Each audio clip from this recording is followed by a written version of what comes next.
Hey, today we're talking to grandmas primarily, but grandpas, you may want to listen in. Maybe there are some style changes you've needed to make.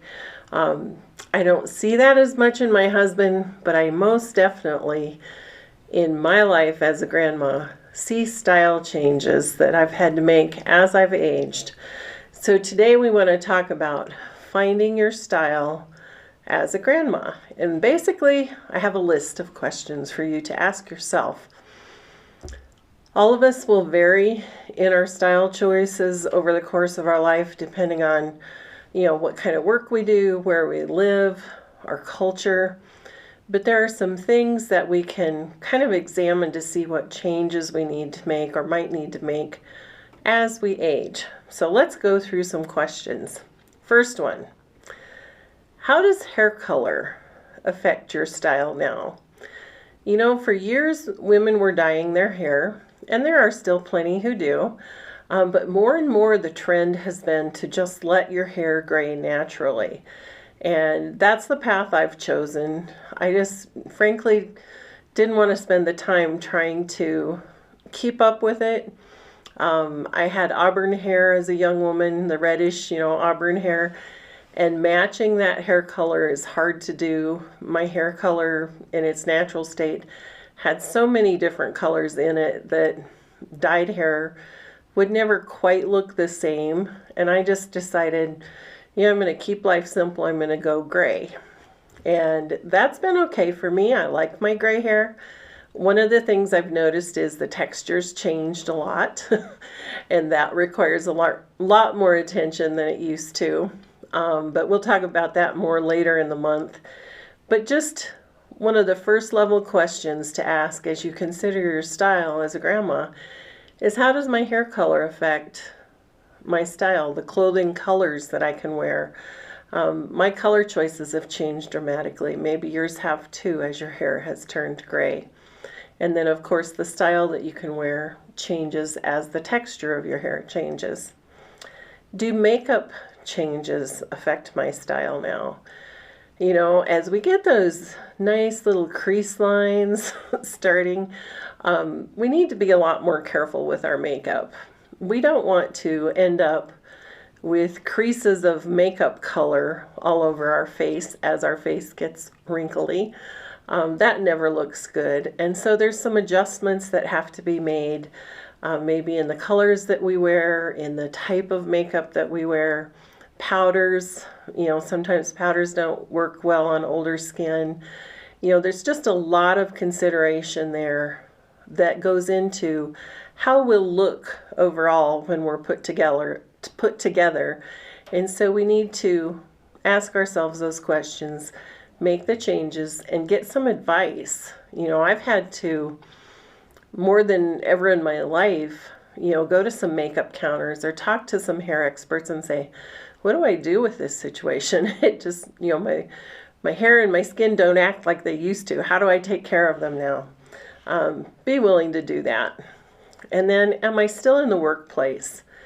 You may be a grandma, you may be, an attorney or an accountant or a secretary or working in some other job. And so you've got this vast array of activities that you're doing, and how does that affect your style as you're aging?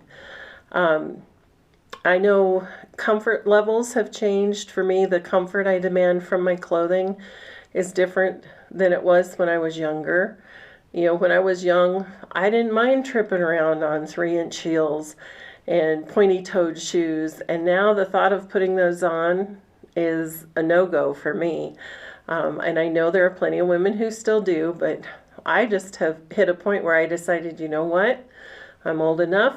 I don't want to have sore feet. And so I began to adjust my shoe choices. And you can still be stylish. Again, we'll talk about that later in the month. But, how do you feel about that now as you're aging and with your new tasks as a grandma? Especially when our grandkids were younger, we played chase a lot. And as an older lady, I wasn't comfortable playing chase in certain types of shoes. And the kids were we'd let them jump and we'd swing them around. And so comfort in clothing became important then. Washability, you kind of forget when you get past that point where your own children are, spitting up on your clothing and whatnot. You get past that and you forget until you have grands again. And then all of a sudden it's like, oh, maybe that dry clean silk dress isn't the best choice when the grandkids are around. You want something that you can throw in the washer and get the stains out. So just think about some of those things. How does comfort affect your style now? And then this last thing I want to ask is functionality. Does the functionality of your style need to change as you consider, your style choices as you age? And I bring this up because I had a shoulder injury a few years ago, and there are certain types of clothing that I don't do well anymore because it hurts. It hurts to put on, a stretchy sports type bra, for example, because those movements cause me pain in my shoulders. And something you totally don't think about as a healthy 30 or 35-year-old, going to the gym, all of a sudden it's like, oh my goodness, I can't get this on or off comfortably. And so have you had injuries, or do you have arthritis or anything like that that needs to affect some of your style choices? Certainly, we're fortunate to live in a time where there are companies that are paying a lot of attention to this and producing clothing that works for those issues. That, you may not be able to tie your shoes because you've had a back injury and you can't bend over to tie shoes. So there are tools to help put them on. There are Velcro straps instead of laces or buckles or things like that that are a little harder to do with arthritic hands. So as we look at our style as a grandma and we consider, our comfort, the changes in our body, and then the lifestyle that we want to create with our grands, we can make style choices and make changes that help develop our personal style as a grandma, and we don't have to look old lady frumpy. Okay, ladies? Let's be stylish even though we're grandmas. Be grand.